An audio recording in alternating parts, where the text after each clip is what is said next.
നമസ്കാരം സുഹൃത്തുക്കളെ, നമ്മുടെ ഒരു പുതിയ ക്ലാസ്സിലേക്ക് എല്ലാവർക്കും സ്വാഗതം. അപ്പോൾ നമ്മൾ കുറേ ഇല്ലേ കണ്ടിട്ട് നമ്മൾ ഈസ്റ്റർ, വിഷു അങ്ങനെയൊക്കെ ആയിട്ട് കുറച്ച് ലീവിലായിരുന്നു.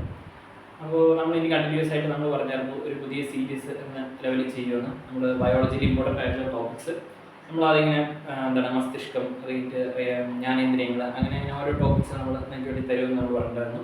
രക്തം, അങ്ങനെ ഓരോ ടോപ്പിക്ക് തരാമെന്ന് പറഞ്ഞിട്ടുണ്ടായിരുന്നു. അത് നമ്മൾ കറക്റ്റായിട്ട് ഇന്ന് മുതൽ ചെയ്യാൻ വേണ്ടി തുടങ്ങുകയാണ്.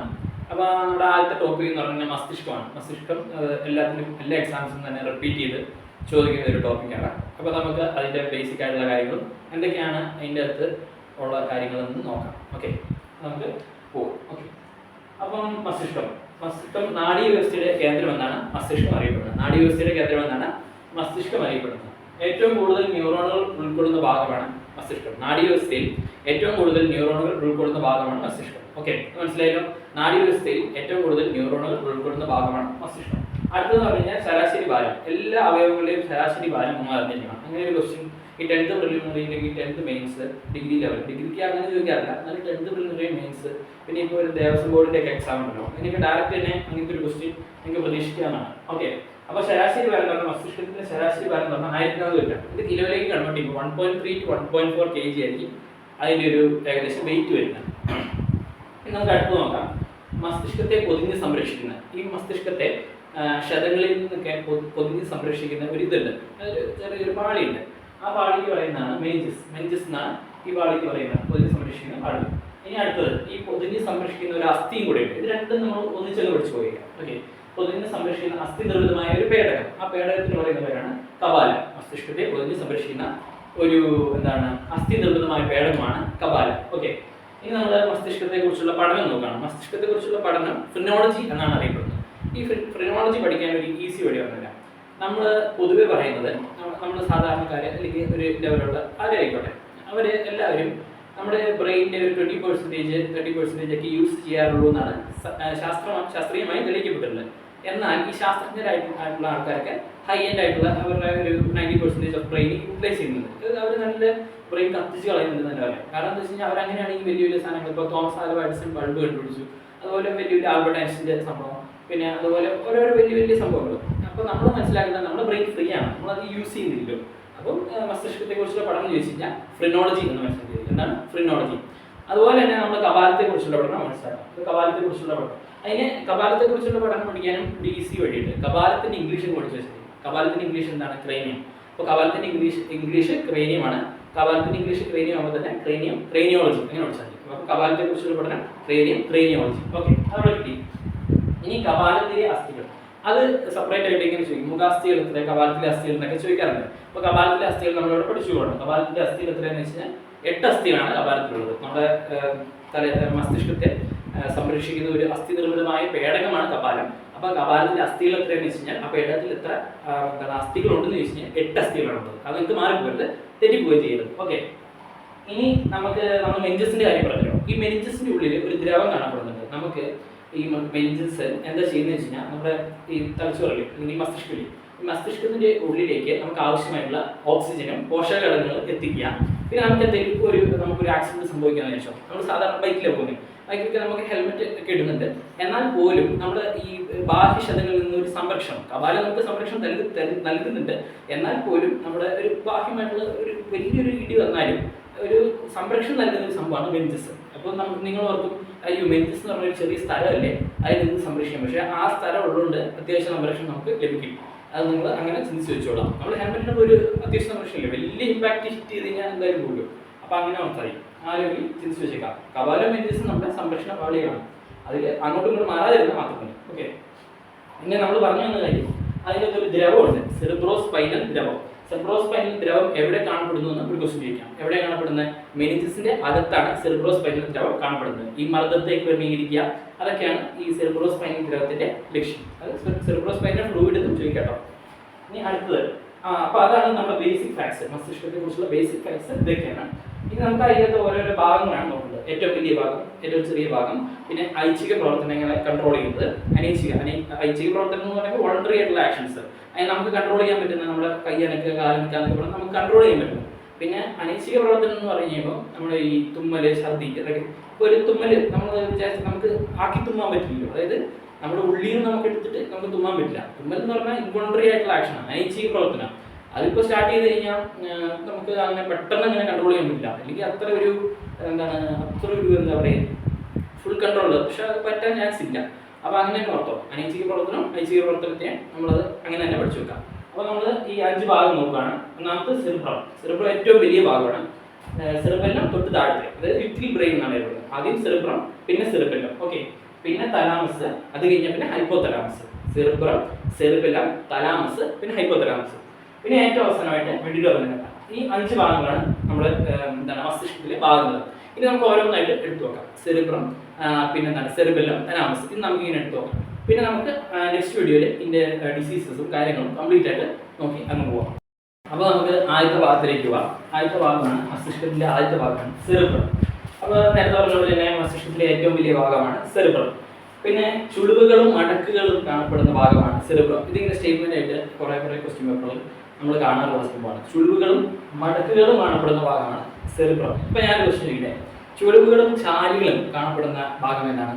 നമുക്ക് വരുന്ന വഴി പഠിക്കാം. നിങ്ങൾക്ക് അറിയാമെങ്കിൽ നിങ്ങൾ കമന്റ് ചെയ്യും. ഓക്കെ, അപ്പോൾ അടുത്തത് ഐച്ഛിക പ്രവർത്തനങ്ങളെ നിയന്ത്രിക്കുന്ന ഭാഗം. ഐച്ഛിക പ്രവർത്തനങ്ങൾ എന്ന് പറഞ്ഞാൽ ഞാൻ നേരത്തെ പറഞ്ഞു വോളണ്ടറി ആക്ഷൻസ് ആണ്. വോളണ്ടറി നമുക്ക് തന്നെ ചെയ്യാൻ പറ്റും. അതായത് നമ്മുടെ കൈ ഒന്ന് എക്സ്റ്റെൻഡ് ചെയ്യാൻ പറഞ്ഞാൽ നമുക്ക് സ്വയം ചെയ്യാൻ പറ്റുന്ന സംഭവമാണ്. കൈ ഒന്ന് എക്സ്റ്റെൻഡ് ചെയ്യുക, അല്ലെങ്കിൽ എന്തെങ്കിലും ഒരു സാധനം എടുക്കുക, അല്ലെങ്കിൽ എന്തെങ്കിലും ആക്ടിവിറ്റി ചെയ്യുക. അതാണ് ഈ വോളണ്ടറി സംഭവം, വോളണ്ടറി ആക്ഷൻസ് എന്ന് പറയുന്നത്. നമുക്ക് തന്നെ ചെയ്യാൻ പറ്റും. അതാണ് ഈ ഐച്ഛിക പ്രവർത്തനം. ഐച്ഛിക പ്രവർത്തനങ്ങളെ നിയന്ത്രിക്കുന്നത് ഈ സെറിബ്രമാണ്. ഐച്ഛിക പ്രവർത്തനങ്ങളെ നിയന്ത്രിക്കുന്നത് സെറിബ്രമാണ്. അത് മറന്നു വരുമല്ലോ. പിന്നെ സംസാരശേഷിയുമായി ബന്ധപ്പെട്ട് ഇപ്പം നമ്മൾ സംസാരിക്കുന്നുണ്ടല്ലോ, നമ്മൾ മലയാളം സംസാരിക്കും, ഇംഗ്ലീഷ് അറിയാവുന്നവർ ഇംഗ്ലീഷ് പറയും, ഹിന്ദി അറിയാവുന്നവർ ഹിന്ദി പറയും, അല്ലെങ്കിൽ വേറെ അതർ ലാംഗ്വേജസ്, ഇപ്പോൾ എന്താണ് ലാറ്റിൻ, ജർമ്മനി, അങ്ങനെ ഫ്രഞ്ച്, ഇതൊക്കെ അറിയാവുന്നവർ ഇതൊക്കെ സംസാരിക്കുമല്ലോ. ഇതൊക്കെ സംസാരിക്കാൻ നമ്മളെ സഹായിക്കുന്ന ഒരു ഭാഗമുണ്ട്. നമ്മൾ വിചാരിക്കും നമുക്കിത് കാര്യം നമ്മൾ കാണാപ്പാട് പിടിച്ചിട്ട് സംസാരിക്കുന്നത്, അതല്ല. നമ്മുടെ സെറിബ്രത്തിൽ ഒരു പർട്ടിക്കുലർ ഏരിയ ഉണ്ട്. ഈ പർട്ടിക്കുലർ ഏരിയ നമ്മൾ എന്താണ് ആ സ്പീച്ചിന് വേണ്ടി, ആ സ്പീച്ച് കോർഡിനേഷനും ആ സ്പീച്ചിൻ്റെ ആ സംഭവം നമ്മൾ പഠിക്കുമായിരിക്കും. പക്ഷെ അത് പുറത്തേക്ക് വരണമെങ്കിൽ ആ സ്പീച്ച് കോർഡിനേഷൻ കറക്റ്റ് ആയിരിക്കണം. ആ സ്പീച്ച് കോർഡിനേഷനൊക്കെ കറക്റ്റ് ആക്കുന്ന ഒരു ഏരിയയാണ് ബ്രോക്കാസ് ഏരിയ. ഏതാണ് ബ്രോക്കാസ് ഏരിയ? അങ്ങനെ പഠിച്ചറിയും. ബ്രോക്കാസ് ഏരിയയാണ് നമ്മുടെ സ്പീച്ച് കോർഡിനേഷൻ, അല്ലെങ്കിൽ സംസാരത്തിൻ്റെ ആ ഒരു കറക്റ്റായിട്ടുള്ള ഋതുവും കാര്യങ്ങളും, അല്ലെങ്കിൽ മലയാളം പറയുമ്പോൾ മലയാളത്തിൽ ലെവൽ, ഇംഗ്ലീഷ് പറയുമ്പോൾ ഇംഗ്ലീഷ് ലെവലിൽ കാര്യങ്ങൾ മറ്റുള്ളവർക്ക് കമ്മ്യൂണിക്കേറ്റ് ചെയ്യണ്ടേ, അയാൾക്ക് മനസ്സിലാവണ്ടേ. ആ സംഭവം കിട്ടുന്നത് ഈ സെറിബ്രത്തിലുള്ള ഈ ബ്രോക്കാസ് ഏരിയയിൽ നിന്നാണ് നമുക്ക് സംഭവം കിട്ടുന്നത്. മനസ്സിലാവുന്നത്? ഓക്കെ. ഇനി അടുത്തത് അതുകൊണ്ടാണ് മനസ്സിലാവുന്നത്. ഓക്കെ, ഇനി അടുത്തത് അതായത് ഇപ്പം നിങ്ങൾക്ക് ഒരു എയറോപ്ലെയിൻ എന്ന് പറഞ്ഞപ്പോഴേക്കും നിങ്ങളുടെ മനസ്സിലൊരു എയറോപ്ലെയിൻ്റെ ചിത്രം, അതായത് ഏതെങ്കിലും ടൈപ്പ് എയറോപ്ലെയിൻ ആയിരിക്കും. ചിലപ്പോൾ എമിറേറ്റ്സിൻ്റെ ആയിരിക്കും, ചിലപ്പോൾ ഇൻഡിഗോയുടെ ആയിരിക്കും, ചിലപ്പോൾ പഴയ കിങ്ഫിഷറിൻ്റെ ആയിരിക്കും. അങ്ങനത്തെ ഒരു എയറോപ്ലെയിൻ്റെ ഒരു ചിത്രം നിങ്ങളുടെ മനസ്സിൽ വന്നു. ഈ ചിത്രം മനസ്സിൽ വരാൻ കാരണമായിട്ടുള്ളൂ സെറിബ്രത്തിൻ്റെ പ്രവർത്തനമാണ്, അല്ല നമ്മുടെ പ്രവർത്തനമല്ല. നമ്മുടെ ഉള്ളിലുള്ള സെറിബ്രത്തിൻ്റെ മസ്തിഷ്കത്തിലുള്ള സെറിബ്രത്തിൻ്റെ നമ്മുടെ തന്നെയാണ്. അതായത് പക്ഷേ ആ മസ്തിഷ്കത്തിൻ്റെ ആ പർട്ടിക്കുലർ ഏരിയ വെച്ചാൽ മസ്തിഷ്കത്തിനുള്ളിലെ, അതായത് നമ്മുടെ സെറിബ്രത്തിനുള്ളിലെ അതിനുള്ളിലെ വെർണിക്സ് ഏരിയയുടെ പ്രവർത്തനം. മനസ്സിലായി? അതായത് മസ്തിഷ്കത്തിനുള്ളിലെ അതിൻ്റെ സെറിബ്രത്തിനുള്ളിലെ വെർണിക്സ് ഏരിയയുടെ പ്രവർത്തനം. ഓക്കെ, ചില ഇതാണ്. പക്ഷേ നിങ്ങൾ വെർണിക്സ് ഏരിയ മാത്രം പഠിച്ചത്. പക്ഷേ ഡെപ്തായിട്ട് പറയുകയാണെങ്കിൽ മസ്തിഷ്കത്തിനുള്ളിലെ സെറിബ്രത്തിനുള്ളിലെ വെർണിക്സ് ഏരിയയുടെ പ്രവർത്തനം. ഓക്കെ, വെർണിക്സ് ഏരിയയാണ് നമുക്ക് ഒരു കാര്യം നമ്മൾ നേരത്തെ അറിയാം, അല്ലെങ്കിൽ കണ്ടിട്ട് പോലും ഇല്ലാത്ത കാര്യമാണെന്ന് പറയാം. ഇപ്പോൾ ഡൈനോസറിന് നമ്മൾ ഡയറക്റ്റ് കണ്ടിട്ടില്ലല്ലോ, സിനിമയിലൂടെ കണ്ടിട്ടുള്ളൂ. അപ്പോൾ ഈ സിനിമയിലൂടെ കണ്ടിട്ടുള്ളൂ എന്ന് പറഞ്ഞാലും നമ്മൾ ഡിനോസറിന് നമ്മൾ കേൾക്കുമ്പോൾ പല ടൈപ്പ് ഡിനോസറിന് നമ്മൾ ഇമാജിനേഷനിൽ കൊണ്ടുവരും ഒരു ചിത്രമായിട്ട്. അപ്പോൾ ഈ ചിത്രമായിട്ട്, അല്ലെങ്കിൽ ചുമ്മാ പറയാം, ഒരു ഉദയസൂര്യൻ, ആ ഉദയസൂര്യൻ്റെ അവിടെ ഒരു വീട്, ഒരു പുഴ എന്നൊക്കെ പറയുമ്പോഴേക്കും നമുക്കൊരു ഇമാജിനേഷൻ വരും. ആ ഇമാജിനേഷൻ വെച്ച് കഴിഞ്ഞാൽ നമ്മൾ എത്ര ഡ്രോയിങ് കോമ്പറ്റീഷനിൽ പടം വരച്ചേക്കുന്നില്ലേ. അപ്പോൾ ആ ലെവലിൽ തന്നെ അത് ഇന്ന് വരയ്ക്കുന്നവരുണ്ട്. ഇപ്പോൾ ഞാനൊക്കെ ആ കാറ്റഗറി പെടുന്നില്ല. ഒരു കോമ്പറ്റീഷൻ പോയി കഴിഞ്ഞാൽ ഏറ്റവും കൂടുതൽ ആൾക്കാർ വരയ്ക്കുന്നത് അസ്തമയ സൂര്യനോ ഉദയസൂര്യനോ, അല്ലെങ്കിൽ ഒരു വീടോ, അല്ലെങ്കിൽ പുഴയോ, കാക്ക പറന്നു പോകുന്നതോ, അല്ലെങ്കിൽ എന്താണ് നമ്മുടെ തെങ്ങോ, അങ്ങനത്തെ സംഭവങ്ങളൊക്കെ കൂടുതൽ ആൾക്കാർ വരയ്ക്കുന്നത്. എന്ന് പറഞ്ഞാൽ ആ ഒരു ഇമാജിനേഷൻ നമ്മുടെ മൈൻഡിൽ എവിടെയോ സ്റ്റക്കായിട്ട് അങ്ങനെ കിടക്കുന്നുണ്ട്. അത് ഈ എന്താണ് വെർണിക്സ് ഏരിയൻ്റെ ഒരു ഇതാണ് സംഭവം. അപ്പോൾ അതാണ് സെറിബ്രമായിട്ട് ബന്ധപ്പെട്ടത്. പിന്നെ സെറിബ്രമായിട്ട് ബന്ധപ്പെട്ട ഒരു ഹൈ എൻഡ് ക്വസ്റ്റ്യൻ ഞാനിവിടെ എഴുതിയില്ല, അത് പറഞ്ഞുതരാം. എന്താണെന്ന് വെച്ച് കഴിഞ്ഞാൽ സെറിബ്രത്തിനെ 2 അർദ്ധഗോളങ്ങളായിട്ട് വിഭജിച്ചിട്ടുണ്ട്. അപ്പോൾ നിങ്ങൾ ഓർക്കുന്നത് അങ്ങനെ വഴിയില്ലല്ലോ, സെറിബ്രം നമ്മൾ ഇതിൻ്റെ ഉള്ളിൽ കപാലത്തിനുള്ളിൽ അതിൻ്റെ 2 അർദ്ധഗോളങ്ങളായിട്ട് വിഭജിച്ചാൽ എങ്ങനെയാണ് ശരിയാവുന്നത് എന്നൊക്കെ നിങ്ങൾ ചിന്തിക്കാം. പക്ഷെ വിഭജിച്ചിട്ടുണ്ട്. അതായത് വലത് അർദ്ധഗോളമായിട്ടും ഇടത് അർദ്ധഗോളമായിട്ടും വിഭജിച്ചിട്ടുണ്ട്. അപ്പം ഇതിനെ ബന്ധപ്പെടുത്തുന്ന ഒരു കണക്റ്റിംഗ് ഫാക്ടർ ഉണ്ട്. ആ ഫാക്ടറിൻ്റെ ക്വസ്റ്റ്യനാണ് പൊതുവെ കണ്ടുവരാറുള്ളത്.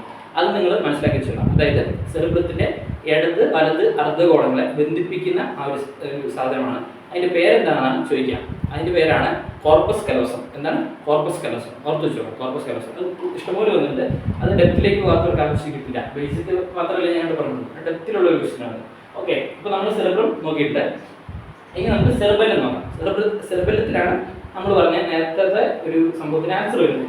അപ്പോൾ സെറിബെല്ലം ലിറ്റിൽ ബ്രെയിൻ എന്നാണ് അറിയപ്പെടുന്നത്. സെറിബെല്ലം ലിറ്റിൽ ബ്രെയിൻ എന്നാണ് അറിയപ്പെടുന്നത്. ഓക്കെ, കുഞ്ഞു ബ്രെയിൻ എന്നാണ് സെറിബെല്ലം അറിയപ്പെടുന്നത്. ഇനി പേശി എന്താണ് കർത്തവ്യം എന്ന് വെച്ച് കഴിഞ്ഞാൽ പേശി പ്രവർത്തനങ്ങളെ ഏകോപിപ്പിക്കുകയാണ് സെറിബെല്ലത്തിന്റെ മെയിൻ കർത്തവ്യം. ഓക്കെ, പിന്നെ തുലനാവസ്ഥ നിയന്ത്രിക്കും. നമ്മുടെ തുലനാവസ്ഥ, ശരീരത്തിന്റെ തുലനാവസ്ഥ നിയന്ത്രിക്കുകയാണ്. നമ്മൾ തുലനാവസ്ഥയിൽ നമുക്ക് ബോഡിക്ക് ഒരു എന്താ ഇക്വിലിബ്രിയം ഉള്ളതുകൊണ്ടാണല്ലോ നമ്മളിങ്ങനെ നിൽക്കാനും നമുക്ക് നടന്നു പോകാനൊക്കെ പറ്റുന്നത്. അല്ലെങ്കിൽ നമ്മൾ പറഞ്ഞില്ലേ അതിന്റെ സംഭവം നിയന്ത്രിക്കുന്ന അതിന്റെ ഫുൾ കൺട്രോൾ ഉള്ള ആളാണ് cerebellum. Full control in the hands of cerebellum.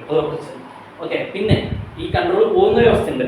ഈ മദ്യം വെള്ളം അടിച്ച ആൾക്കാർ എന്താണ് ലഘുലകാനില്ലാതെ നടക്കുന്നതാണല്ലോ. വെള്ളം അടിച്ച് പൂസാവെന്നൊക്കെ പറയും. ഇപ്പോൾ പൂസായി നടക്കുമ്പോൾ അവർക്ക് വലിയ ബാലൻസ് ഒന്നുമില്ല. അത് ഈ ബാലൻസിന്റെ കേസ് ഇച്ചിരി കൂടിയ കെമിക്കൽസ് വരുന്നതുകൊണ്ടാണ് നമ്മുടെ ഈ ഇതിൻ്റെ അകത്ത്. അപ്പോൾ ആ കെമിക്കൽസിന്റെ സംഭവം ഉണ്ട്. പിന്നെ നമ്മുടെ തുലനാവസ്ഥ നഷ്ടപ്പെടുക, അത്രേ ഉള്ളൂ. കൂടുതലൊന്നും പഠിക്കാനില്ല. ഈ തുലനാവസ്ഥ ഈ സെറിബെല്ലം നമ്മുടെ എല്ലാ പ്രവർത്തനങ്ങളെയും ഏകോപിപ്പിച്ച് നിർത്തിയാണ്. വെള്ളം അടിച്ച് കഴിയുമ്പോഴേക്കും ആ ഏകോപനമൊക്കെ ഇല്ലാതാവും. അപ്പോൾ നിങ്ങൾ ഓർത്തത് എത്ര അങ്ങനത്തെ കാര്യങ്ങളൊക്കെ ഉണ്ടാക്കും. രണ്ട് പ്രശ്നമാണ്. പക്ഷെ മദ്യപാനം എന്നുള്ളത് ഇപ്പം എന്താണ് ആരായിക്കോട്ടെ, അത് ഇച്ചിരി കുടിച്ചു കഴിഞ്ഞാൽ നമ്മൾ തുലനനില തന്നെ ഇല്ലാതൊക്കെയാണ്. അത് പിന്നെ കണ്ടിന്യൂസ് നമുക്ക് കംപ്ലീറ്റ് തുലനനിലയിൽ പോയി നമുക്ക് പല പ്രശ്നങ്ങൾ, മാരകമായിട്ടുള്ള പല പ്രശ്നങ്ങൾ ഉണ്ടാവും. അതിന് ഞാൻ അവസാനം ഒരു സംഭവം പറയാം. അപ്പം നമ്മൾ പറഞ്ഞു ഇനി ചുളിവുകളും ചാലുകളും കാണപ്പെടുന്ന ഭാഗം. നമ്മൾ നേരത്തെ ചുളിവുകളും മടക്കുകളും കാണപ്പെടുന്ന ഭാഗം എന്ന് പറഞ്ഞാൽ സെറിബ്രമാണ്. ഇനി ചുളിവുകളും ചാലുകളും കാണപ്പെടുന്ന ഭാഗം എന്ന് പറഞ്ഞാൽ സെറിബെല്ലമാണ്. അത് മാറിപ്പോയത് കേട്ടോ. ചുളിവുകളും ചാലുകളും കാണപ്പെടുന്ന ഭാഗം സെറിബെല്ലം. ഓക്കെ, അപ്പം അതോടെ നമ്മുടെ സെറിബെല്ലവും സെറിബ്രവും നമ്മൾ നോക്കി. ഇനി ആ മദ്യത്തിന്റെ കേസ് ഞാൻ ജസ്റ്റ് പറയാം, ഡീറ്റെയിൽ ആയിട്ടൊന്നും പറയത്തില്ല. അതായത് ഈ മദ്യം നമ്മൾ വെള്ളം അടിക്കുന്ന ആൾക്കാരായി എന്ന് വിചാരിച്ചു. അപ്പോൾ അവർ വെള്ളം അടിക്കുമ്പോൾ ഒരു പ്രത്യേക ടൈപ്പ് കെമിക്കൽ ഉണ്ട്, നമ്മുടെ മസ്തിഷ്കത്തെ ബാധിക്കും. അതായത് ഗാബ എന്നാണ് അതിനെ പറയുന്നത്. അത് ചിലപ്പം ഒരു ഹൈ ഇൻഡ് എക്സാംസ് ഡിഗ്രി ലെവലിലൊക്കെ ചോദിക്കും. അതായത് ഗാബ അമിനിയോ ബ്യൂട്രിക് ആസിഡ്, ഈ ആസിഡ് വന്നിട്ട് നമുക്ക് റിഫ്ലക്സ് പ്രവർത്തനങ്ങളില്ലേ, ആ റിഫ്ലക്സ് പ്രവർത്തനത്തിന്റെ ആ സംഭവത്തിനൊക്കെ ത്വരിതപ്പെടുത്തി കളയും. അപ്പോൾ നമുക്ക് എന്താണ് ചിലർ ഈ നല്ല ഡീസൻ്റ് ആയിട്ടുള്ള ആൾക്കാരായിരിക്കും, നല്ല ഡീസൻ്റ് രാവിലെയൊക്കെ ഫുൾ ഡീസൻ്റ്, അല്ലെങ്കിൽ നല്ല ജോബ്, നല്ല ഹൈ പ്രൊഫൈൽ ജോബൊക്കെ ഉള്ള ആളായിരിക്കും. അല്ലെങ്കിൽ ഏത് ടൈം ആയിക്കോട്ടെ വെള്ളം അടിച്ച് കഴിഞ്ഞാൽ പുള്ളി പക്ക അനുഭവം. അതിന് കേസ് എന്താ വെച്ച് കഴിഞ്ഞാൽ പുള്ളിക്ക് തന്നെ ബോധമില്ല എന്താണ് ചെയ്യുന്നതെന്ന്. ആ സംഭവത്തിന് ഈ കെമിക്കൽ വന്നിട്ട് ഇതാക്കും. അതാണ് അതിൻ്റെ സംഭവം. ഓക്കെ, ഇനി നമുക്ക് തലാമസും കൂടെ നോക്കിയിട്ട് അവസാനത്തെ ഭാഗം നമ്മുടെ തലാമസാണ്. വേദന സംഹാരികൾ പ്രവർത്തിക്കുന്ന ഭാഗം. അതായത് നമുക്ക് ഈ വേദന സംഹാരികളായിട്ടുള്ള മരുന്നുകളൊക്കെ തരില്ലേ, അതായത് പെയിൻ കില്ലേഴ്സ് ഒക്കെ തരില്ലേ, അത് പ്രവർത്തിക്കുന്ന നമ്മുടെ തലാമസിനാണ്. വേദന സംഹാരികൾ പ്രവർത്തിക്കുന്ന നമ്മുടെ തലച്ചോറിലെ ഭാഗമാണ് തലാമസ്, അല്ലെങ്കിൽ മസ്തിഷ്കത്തിലെ ഭാഗമാണ് തലാമസ്. ഓക്കെ, പിന്നെ മനുഷ്യ ശരീരത്തിലെ പോസ്റ്റ് ഓഫീസ്, ഇതൊക്കെ റിപ്പീറ്റഡ് ക്വസ്റ്റ്യൻ ആണ്. ഇതൊക്കെ നിങ്ങൾ ഇച്ചിരി സ്ട്രെസ് കൊടുത്ത് പഠിക്കാം. ഒന്ന് റിപ്പീറ്റഡ് ഇങ്ങനെ പറഞ്ഞു പഠിച്ചാലും അത് നിങ്ങൾക്ക് അഡ്വാൻറ്റേജ് ആയിരിക്കും. മനുഷ്യ ശരീരത്തിലെ പോസ്റ്റ് ഓഫീസ് എന്നറിയപ്പെടുന്ന ഭാഗമാണ് എന്ത്? തലാമസ്. മനുഷ്യ ശരീരത്തിലെ പോസ്റ്റ് ഓഫീസ് എന്നറിയപ്പെടുന്ന ഭാഗമാണ് എന്ത്? തലാമസാണ്. തലാമസാണ് മനുഷ്യ ശരീരത്തിലെ പോസ്റ്റ് ഓഫീസ്. ഇനി അടുത്തത് റിലേ സ്റ്റേഷൻ. മനുഷ്യ ശരീരത്തിലെ റിലേ സ്റ്റേഷൻ എന്നറിയപ്പെടുന്ന ഭാഗമാണ് തലാമസ്. മനുഷ്യ ശരീരത്തിലെ പോസ്റ്റ് ഓഫീസ് രണ്ട് വിശേഷണങ്ങളാണ്. മനുഷ്യ ശരീരത്തിലെ പോസ്റ്റ് ഓഫീസ്, മനുഷ്യ ശരീരത്തിലെ റിലേ സ്റ്റേഷൻ. ഈ എന്നിങ്ങനെ അറിയപ്പെടുന്ന ഭാഗമായിരുന്നത് ഇതൊരു 100% ഷുവർ ക്വസ്റ്റ്യൻ ആണ്. അപ്പോൾ അതേതാണ്? തലാമസാണ്.